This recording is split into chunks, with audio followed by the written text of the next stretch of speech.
Hey everybody, how you doing? Welcome to the Blue Chip Podcast by fans for fans. This is your host Cody Potter. How you doing?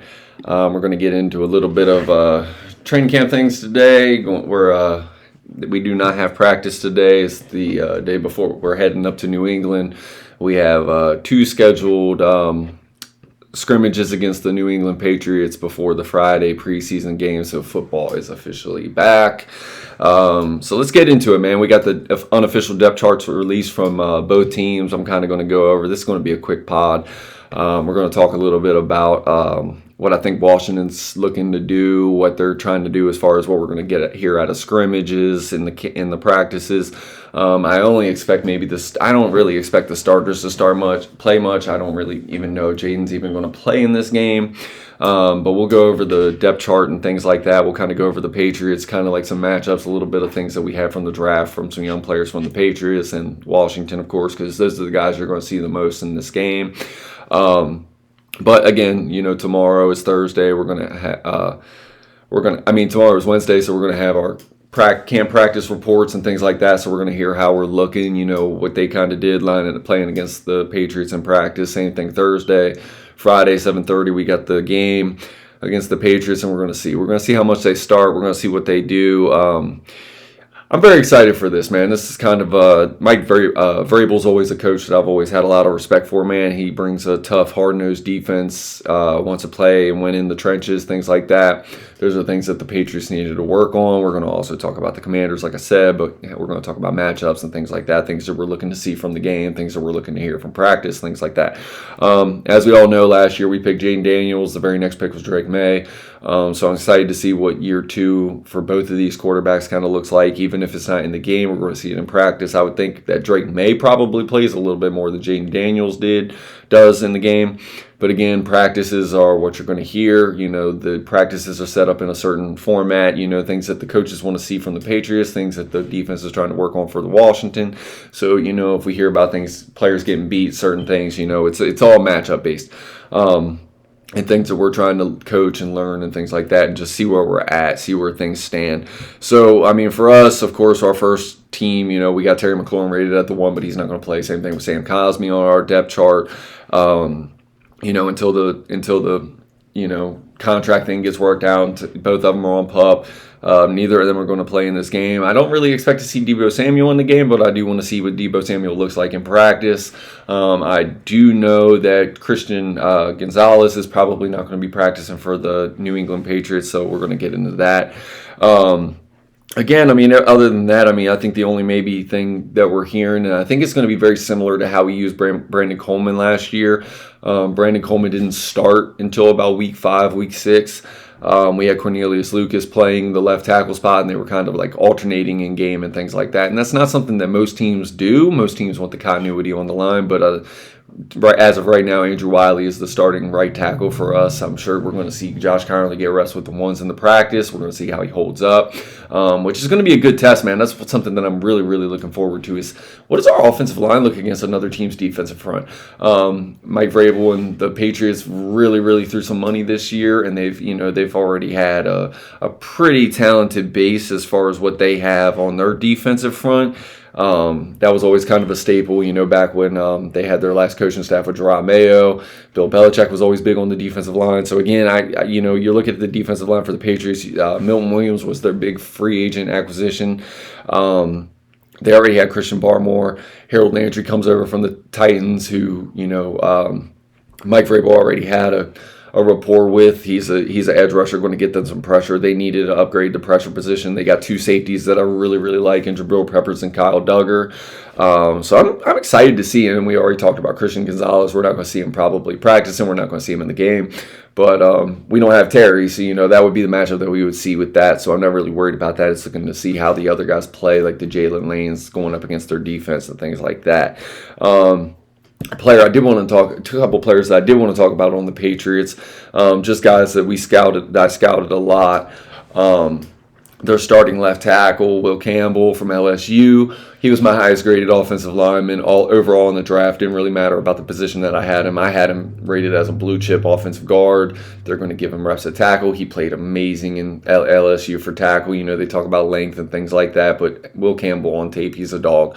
So I'm looking very curious. You know, we talk about our edge position. So what does our edges look like? Who do we come out with? We got Dedrick Weiss starting right now, and we also have our other defensive end for right now going into this is Dorrance Armstrong, which you'd expect.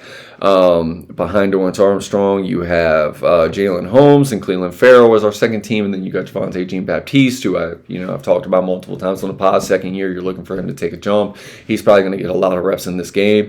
But what do we look like? What does our front look like? Can we get pressure on them? Can we make Will Campbell look like a rookie? Can we, are we getting pressure from the interior? What does Jerzon Newton look like? Because for the defensive front, you don't hear much about these guys in camp unless you're Abdul Carter, some kind of freak athlete, things like that. But the practices are generally not set up for these guys. They can't hit the quarterback. They can rush the quarterback, but if they tap them, they get sacked. So it's not talking about the quarterbacks evading pressure and things like that.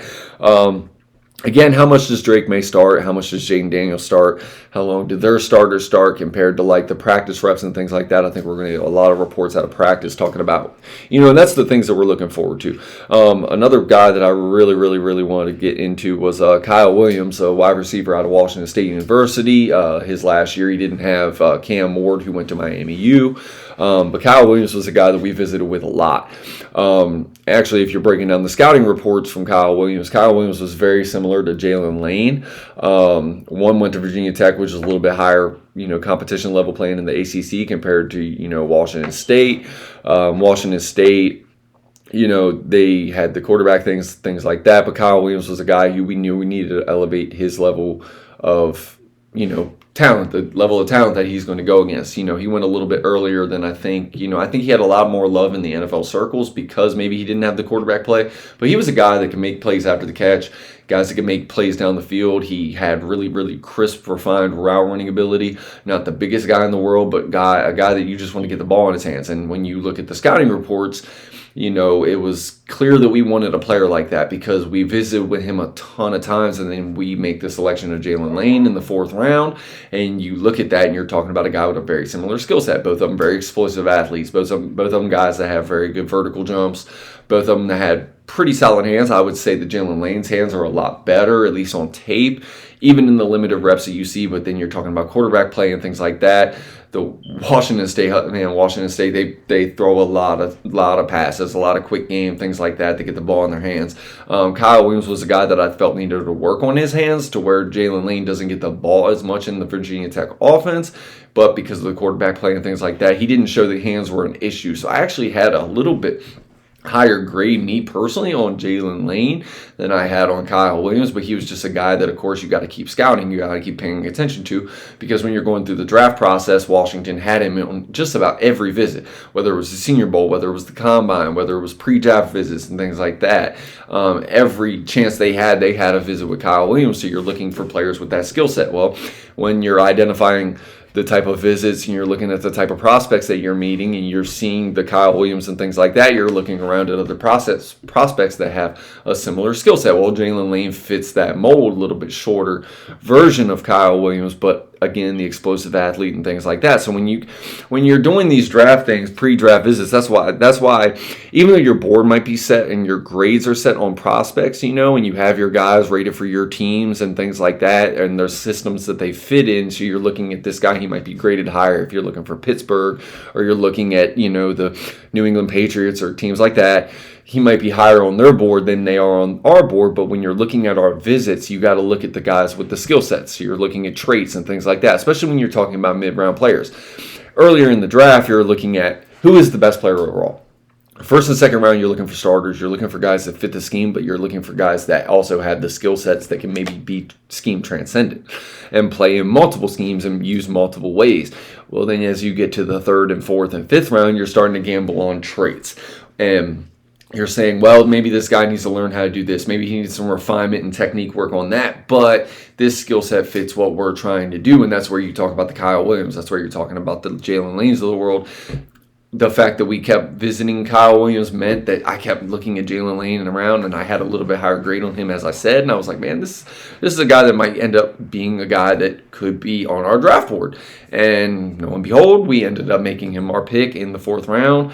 And in everything you're hearing from Cam, Jalen Lane is a guy that is probably going to be our starting slot receiver this year, outside of the packages and the way that we use Deebo Samuel and things like that. We're playing Luke McCaffrey outside. Luke McCaffrey is starting to look a little bit better in camp from things that I'm hearing.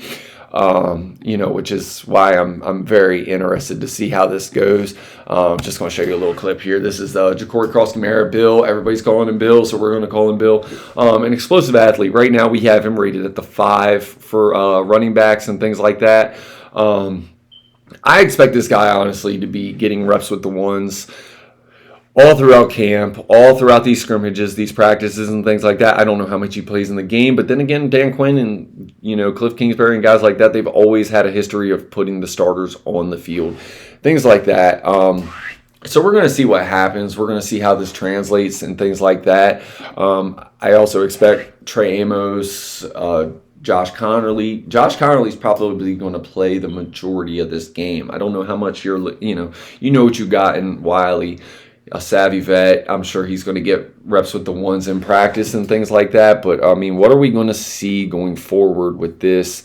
Again, we've talked about Luke McCaffrey and things like that, man. I think Trey Amos is going to have a lot of reps within this game. How many? Maybe just, the first 2 quarters, things like that. He's going to be a starter. He's our starting outside corner across from Marshawn Latimer when Mikey Sanders still is lined up in the slot.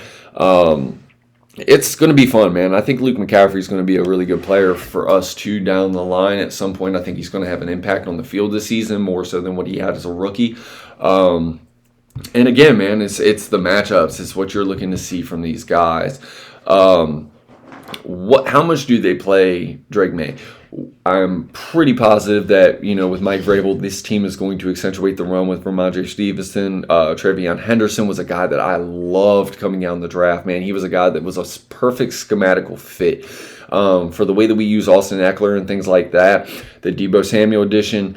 Jalen Lane gives us a little bit of that, running in, coming in motion, running jet sweeps and things like that. Trevion Henderson was a player that I really felt like from the running back position was a more explosive, more dynamic version of what Austin Eckler used to be.